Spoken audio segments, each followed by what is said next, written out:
Buenos días a todos. Gracias, doctor, por la presentación.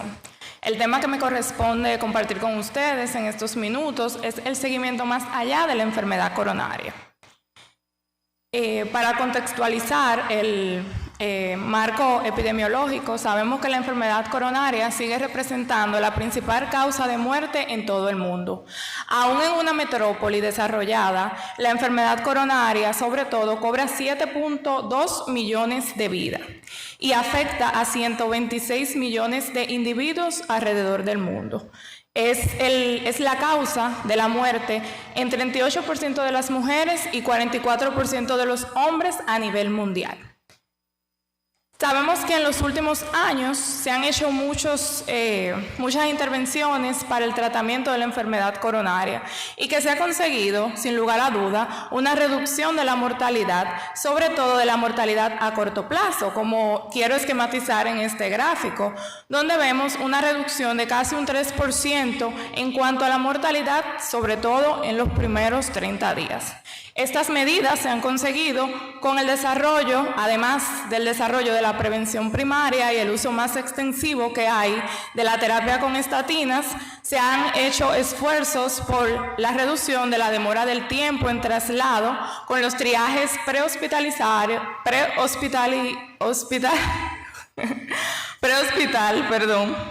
y también en el avance en cuanto al desarrollo de los fármacos antitrombóticos, los stent liberadores de fármacos y además de eso los avances en la intervención coronaria, sobre todo con el uso del acceso radial y además de las unidades coronarias. ¿A dónde voy? A una reducción desde un 11 a un 14% hasta un 3% de la mortalidad gracias a estos avances.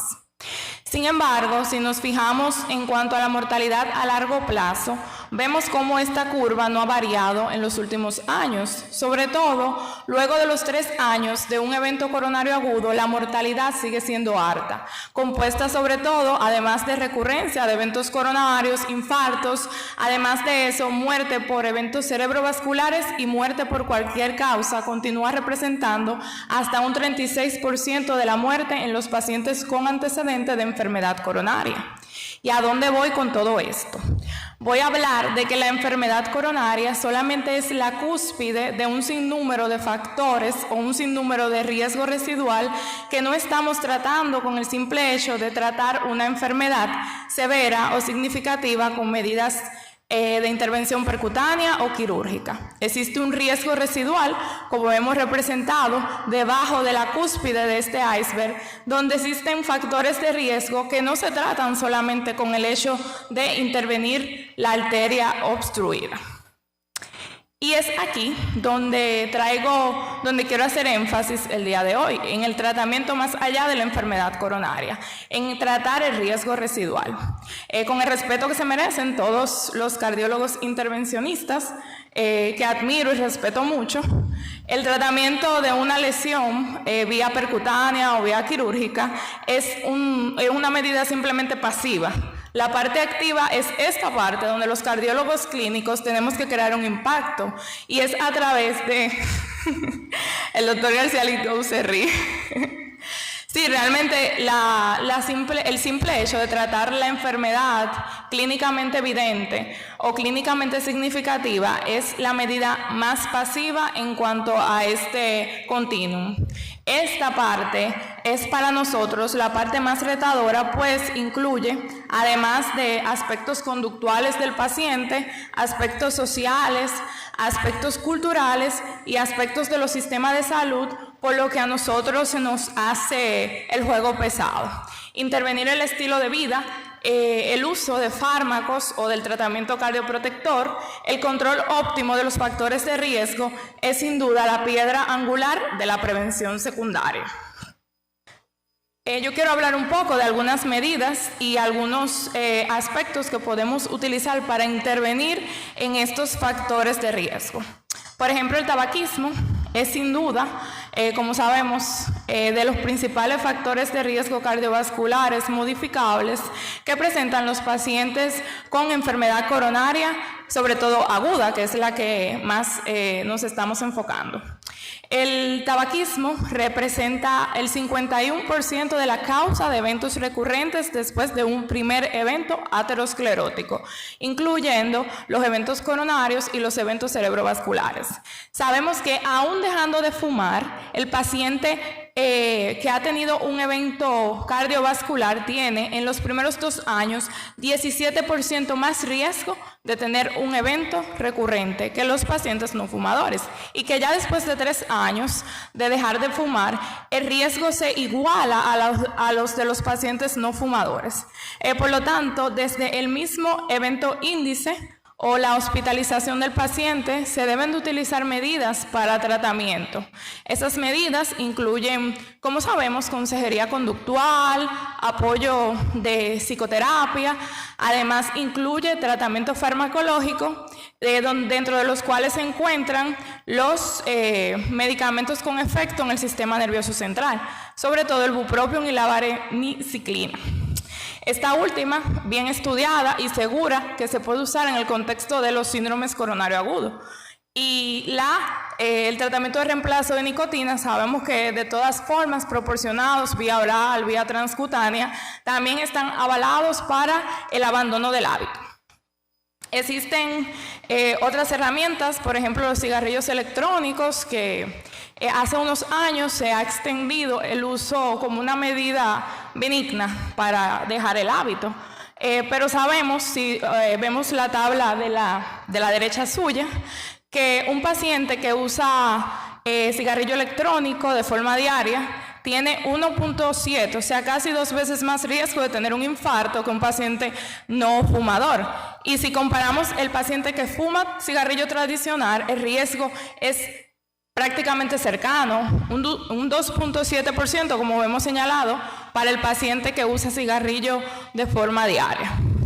El vape o el vapear, sabemos que se asocia a efectos cardiovasculares nocivos, como el aumento brusco de la frecuencia cardíaca, de la presión arterial, que también causa variabilidad de la frecuencia cardíaca, sobre todo a expensas de la activación simpática. Todo esto confluye en la disfunción endotelial y, por tanto, en la ocurrencia de eventos cardiovasculares. Por lo que ni los servicios de prevención de Estados Unidos ni la Asociación de Prevención Cardiovascular Europea recomiendan los cigarrillos electrónicos en ninguna circunstancia como tratamiento para el cese del cigarrillo. Dentro de otras medidas en el estilo de vida está el ejercicio cardiovascular. Sabemos que el ejercicio puede reducir hasta un 26% la mortalidad y la recurrencia de eventos. Además de los efectos en el flujo coronario, sabemos que aumenta el flujo coronario repetido, aumenta el aporte de oxígeno repetido en el miocardio, lo cual se asocia a una vasodilatación y a una reducción de la angina. Tiene otros efectos beneficiosos sobre los factores de riesgo cardiovasculares. En el caso de la reducción del colesterol LDL, el ejercicio no tiene efectos, no reduce el colesterol LDL en un paciente que ya está en estatina.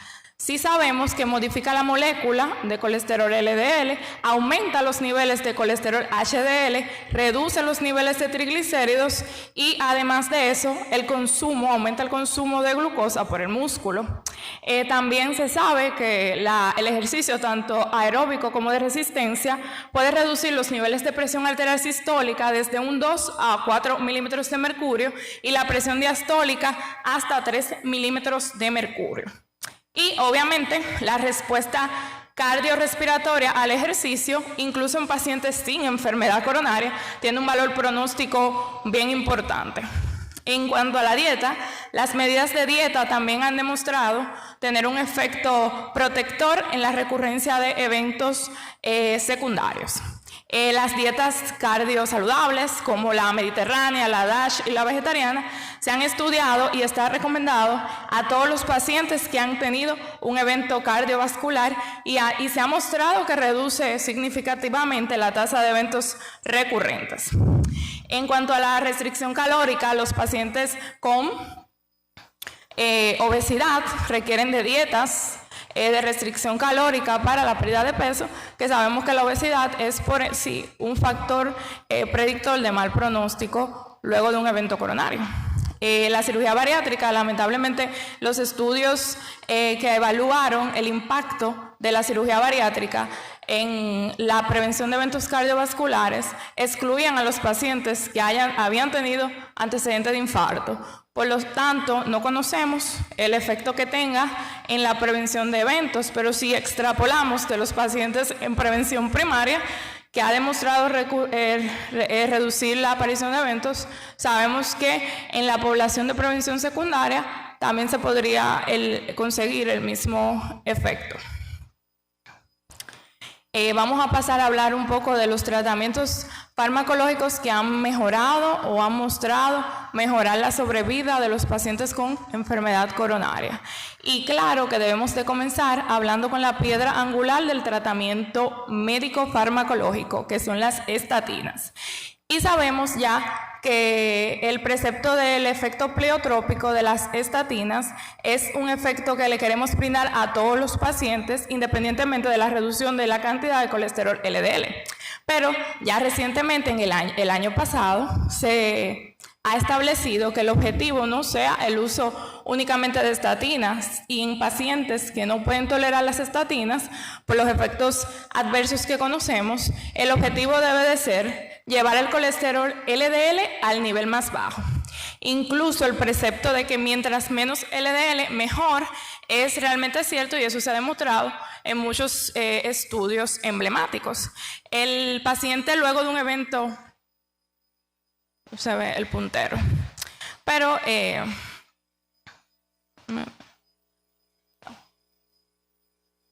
el tratamiento debe de iniciarse en el momento del ingreso del paciente con una enfermedad coronaria aguda.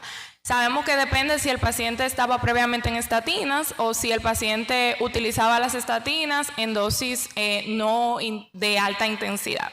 En el paciente que previamente no utilizaba estatinas, se recomienda que se le inicie la dosis de alta intensidad en primera instancia, hasta conseguir en la evolución, en el rechequeo a las 4 a 6 semanas, el objetivo en cuanto a la concentración, que como sabemos es debajo de 55 miligramos sobre decilitro.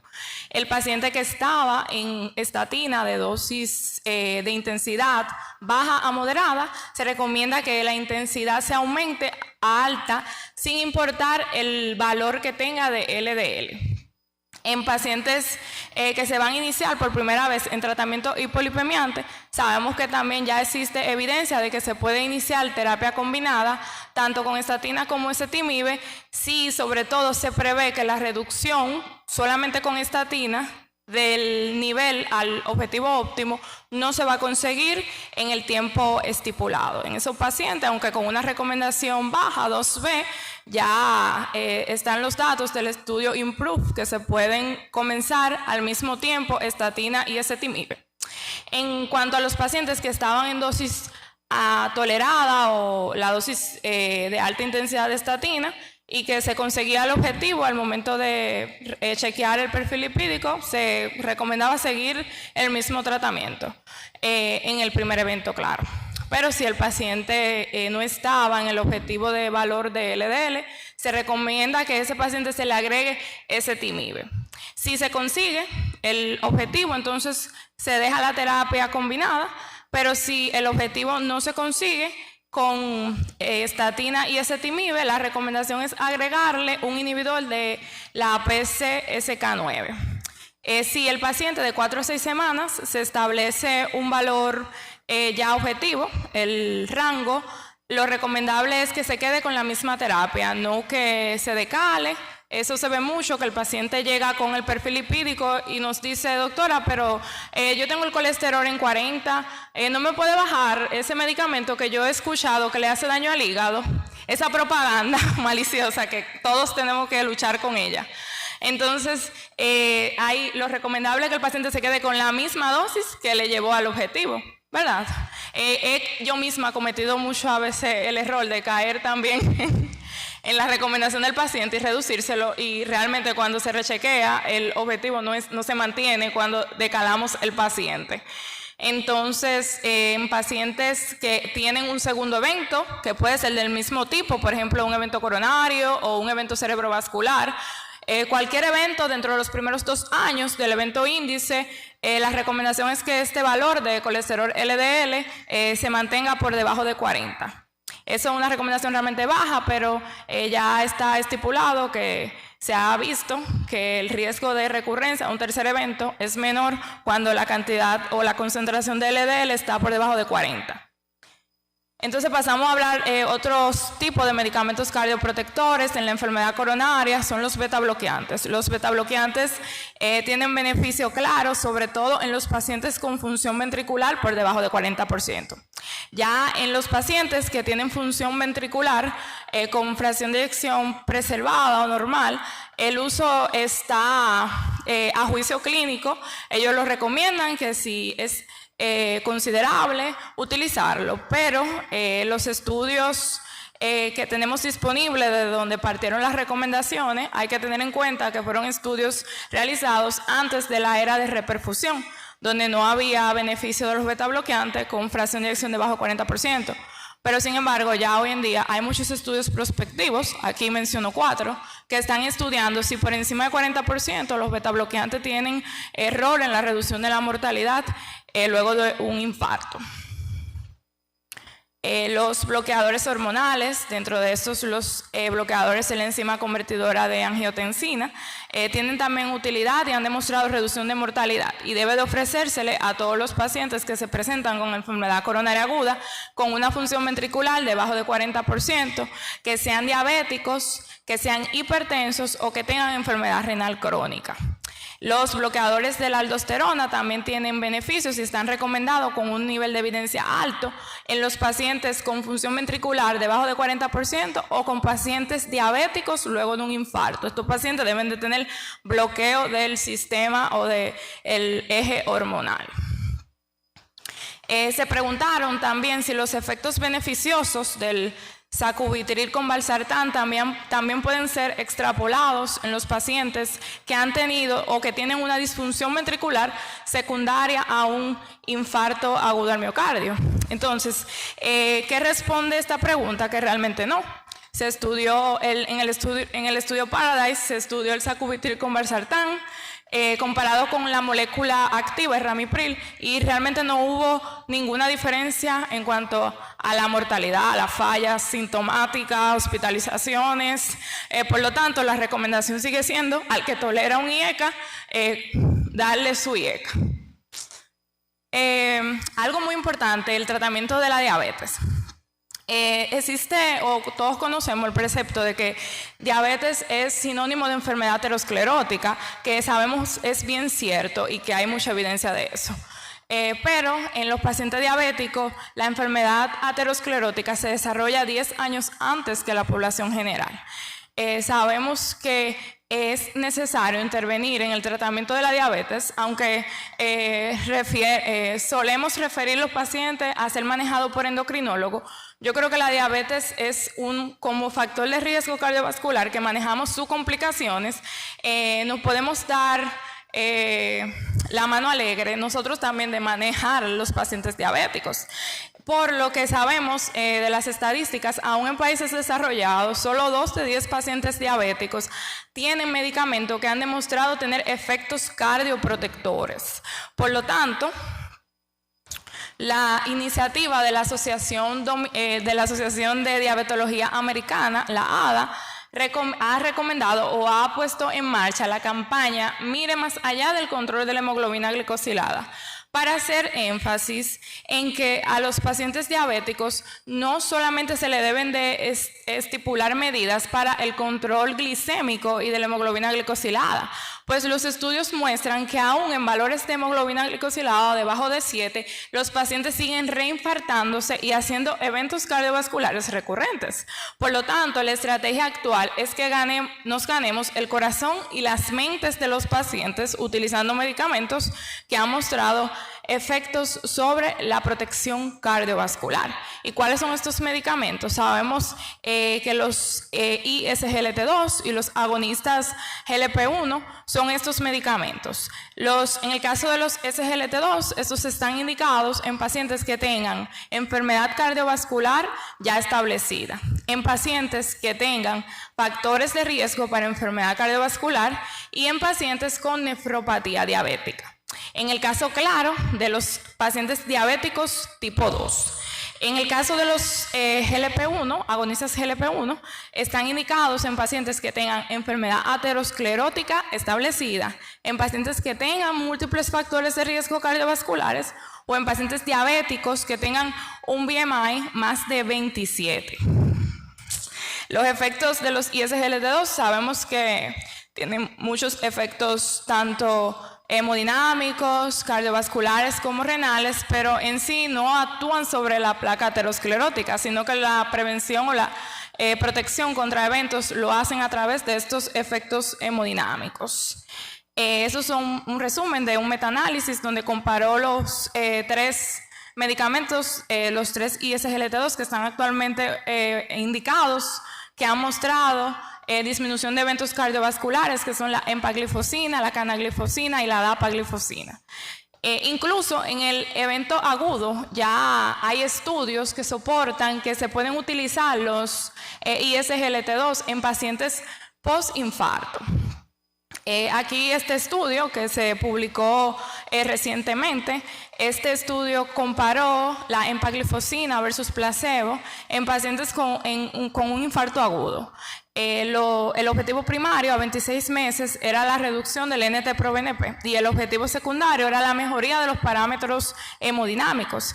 Y como vemos, hubo una reducción mayor del NT-proBNP en el grupo de empaglifosina, así como una mejoría de los marcadores de función ventricular en cuanto a los objetivos secundarios. Y algo importante, aunque aquí no lo especifica, es que la mayoría de los pacientes en este estudio no eran diabéticos.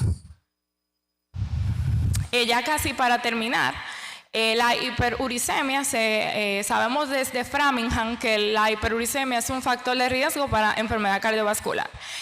Nos hemos preguntado, se han preguntado algunos grupos de estudio que si tratar la hiperuricemia en pacientes que no tenían indicación porque o no tenían artritis gotosa o no tenían nefropatía por ácido úrico, entonces se considera si estos pacientes pueden ser candidatos a tratamiento con allopurinol para prevención cardiovascular. Realmente el estudio dice que no hay efecto en tratar la hiperuricemia en los pacientes para reducción de eventos cardiovasculares. Los medicamentos antiinflamatorios, sí sabemos que la inflamación es juez y parte en la aterosclerosis y se han realizado estudios tanto en el ambiente o en el escenario agudo como en el escenario crónico de la enfermedad coronaria. Por ejemplo, el estudio Colcott o el estudio Lodocott 2, que estudió la colchicina, dosis bajas de colchicina en pacientes con enfermedad, con infarto en el primer caso y enfermedad crónica coronaria en el segundo caso. Las conclusiones de su estudio fueron favorables. Entonces, sí ya está establecido como una recomendación con un nivel de evidencia realmente no tan alto, pero que en pacientes que no tengan los factores de riesgo tradicionales completamente controlados o pacientes que en tratamiento médico óptimo y con control de todos los factores de riesgo tengan un evento recurrente, considerar el uso de colchicina a dosis baja. Como mensajes finales, decir que la prevención secundaria realmente se debe de proporcionar de una forma más eficaz en los programas de rehabilitación cardíaca, pero debido a las limitaciones culturales, sociales, económicas a las que nos enfrentamos, no todos los pacientes pueden someterse a una rehabilitación cardíaca en base a centros especializados. Por lo tanto, tenemos que poner de nuestra parte. Saber que las intervenciones, al igual que la aterosclerosis y sus complicaciones, son multidisciplinarias, que las medidas de prevención secundaria sí han mostrado que reducen la mortalidad y la morbilidad, no la propaganda de que si usted no se cuidó antes de un evento ya no hay por qué cuidarse. Realmente sí está demostrado de que prevención secundaria tiene efectos en la recurrencia, que la prevención es más económicamente factible que tratar la enfermedad aguda Y por último, que nosotros todos tenemos que poner de nuestra parte para tratar de brindar y que la prevención secundaria llegue a la mayor parte de pacientes y población posible. Muchas gracias.